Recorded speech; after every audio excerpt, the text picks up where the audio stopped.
Olá, meninos, bom dia. Professor Cristiano de Sociologia. Vamos dar sequência ao nosso conteúdo sobre movimentos sociais. E antes de tudo, vamos fazer uma reconstrução histórica sobre os processos que resultaram na construção de uma identidade, né, de busca por direitos políticos, por direitos sociais e por direitos civis. Sendo que, no decorrer do desenvolvimento da história, nós percebemos que os movimentos sociais eles vieram justamente para atender às necessidades de pautas como reivindicação dos direitos políticos, reivindicação dos direitos civis e dos direitos sociais. Dentre esses três direitos, né, presentes dentro de uma sociedade, o primeiro deles foi o direito civil, né, que é o direito de ir e vir, o direito de liberdade de expressão. O segundo, que veio a vigorar no cenário político mundial, é o direito político, propriamente dito, que é o direito de participar de todos os processos políticos do seu país, como votando, e participando das eleições através do voto, participando das eleições através da própria candidatura. Então, os movimentos sociais, eles passam por um processo gradativo de construção de conceitos e ação, a partir do momento em que as pessoas passam a ter consciência de classe, né? E os direitos sociais são os últimos a serem conquistados, principalmente aqui no Brasil, no que diz respeito à saúde, moradia, educação, lazer, ou seja, uma vida digna. Então vamos entender um pouco do que vem a ser essas pautas de reivindicações no que diz respeito aos movimentos sociais, ok? Quem são, né? Ou seja, de onde parte essa questão dos movimentos sociais? Falar de movimento social é a gente falar de limitação, e falar de pobreza e pauperismo, né, que são coisas próximas, mas que têm certas diferenças. Ou seja, existe diferença entre pobreza e pauperismo? É isso que a gente vai ver. Olha só, a dinâmica da pobreza antes da industrialização. Então, nós temos aqui a industrialização, obviamente que é o foco da sociologia, como um dos principais elementos para definir a origem desses movimentos sociais, principalmente pelo mundo. O movimento social ele tem a sua origem ali dentro da ideia e de reivindicação, né, dos operários dentro das indústrias, e essa reivindicação ela veio no decorrer dos anos, quando ele percebe a necessidade de, desculpe, quando ele percebe a necessidade de buscar melhorias nas condições de vida, condições de trabalho, né, no que diz respeito à saúde, a salário, a descanso, né, coisa que antes e durante o processo da Revolução Industrial não existia. Esses homens trabalhavam 12, 13, 14 horas por dia, não tinham direito a um salário mínimo, a um 13º, a um descanso remunerado, né, a uma licença em caso de doença, ou seja, essas conquistas elas foram vindo e foram sendo criadas de forma gradativa, né? Então vamos lá, olha só, a dinâmica da pobreza, né, dentro desse âmbito da industrialização. Primeiro, escassez, baixo nível de desenvolvimento das formas produtivas. Que formas produtivas são essas? Agricultura, pecuária e extrativismo. Então nós temos aqui a dinâmica da pobreza antes da industrialização. Como que ela se estruturava? Através da escassez. A escassez do quê? Do baixo nível de desenvolvimento dessas três formas de produção: agricultura, pecuária e extrativismo.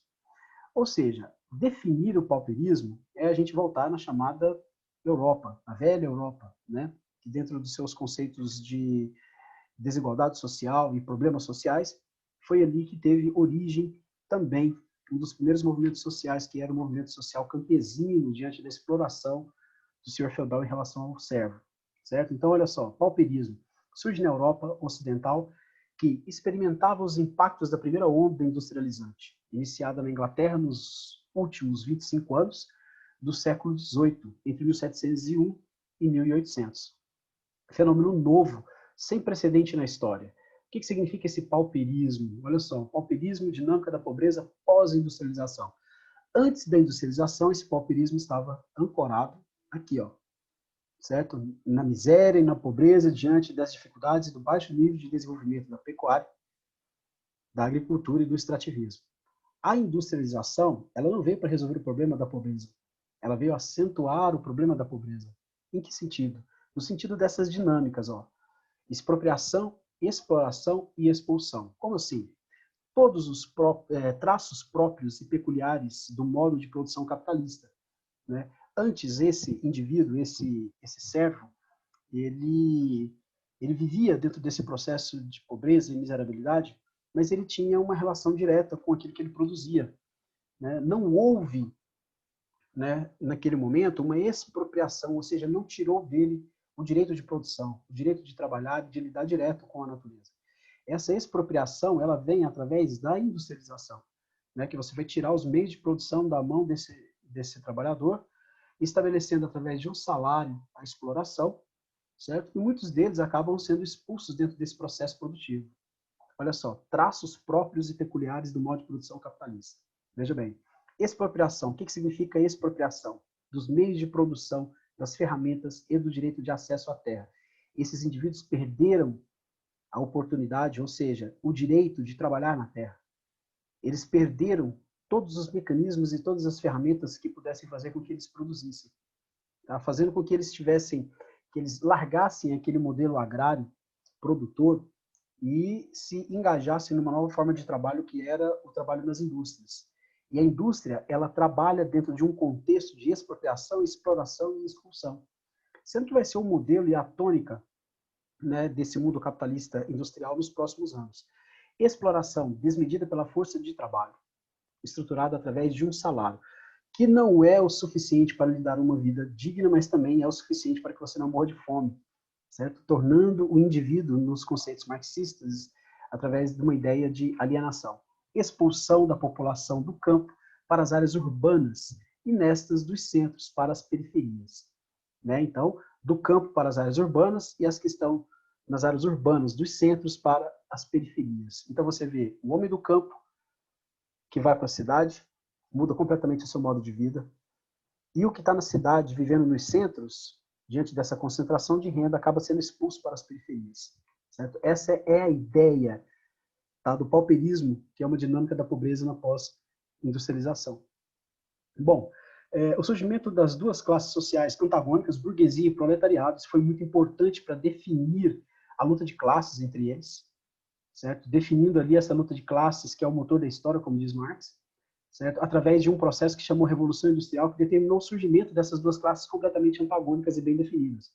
Olha só, a burguesia, composta pelos detentores dos meios de produção e do capital, o proletariado, composto, né, por aqueles que possuem apenas força de trabalho, que se transforma numa mercadoria vendida em troca de salário para sua sobrevivência e de sua família.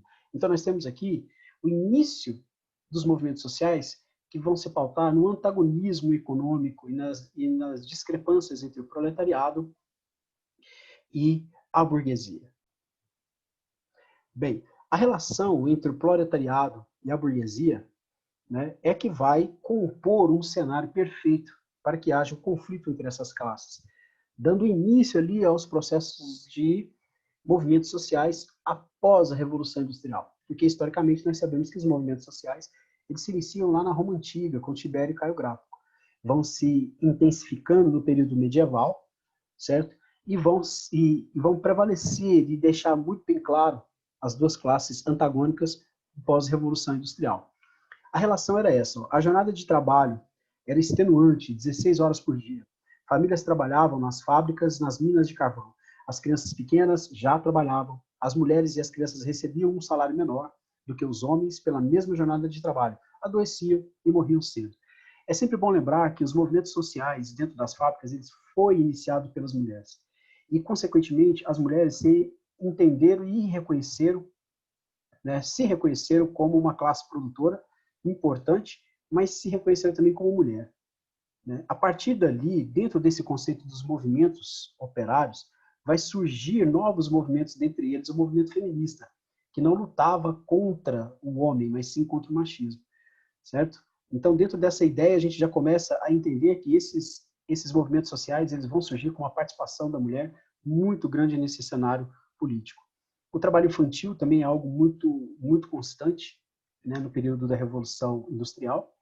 E esse trabalho infantil, depois de inúmeros movimentos sociais que vão buscar a igualdade de direitos políticos e econômicos e sociais, vão criar futuramente, já no século XX, o Estatuto da Criança e do Adolescente, que é um estatuto que vai trabalhar na proteção com relação à criança, principalmente lidando com o que é mais precioso, que é o chamado direito social, que é uma garantia de vida em pleno desenvolvimento, com saúde, educação, moradia, lazer, ou seja, dentro dessa ideia, nós podemos entender que o pauperismo, a nova dinâmica da pobreza, a dinâmica da pobreza que se generalizava, era algo novo. Né? Essa pobreza industrial, essa pobreza que foi criada, que foi desenvolvida pela Revolução Industrial e que, através, né, dos discursos em busca de melhoria nas condições de trabalho, eles encontraram também discursos na melhoria das condições sociais. E aí vão surgindo outros movimentos, né, como o movimento negro, na década de 70, como o movimento LGBT, como o movimento para o meio ambiente, né, de proteção ao meio ambiente, para o desenvolvimento de uma vida sustentável, enfim. É bom entender que esse processo de desenvolvimento, né, dos movimentos sociais, ele se acentua e ele se especifica e, ao mesmo tempo, ele se multiplica durante a Revolução Industrial. A Revolução Industrial, ao retirar da população dos campos, da agricultura, criou uma nova dinâmica de pobreza, que se generalizou dando origem ao que conhecemos hoje como pauperismo, cuja expressão máxima desse fenômeno é vivida pela população que denominamos como população em situação de rua. Né?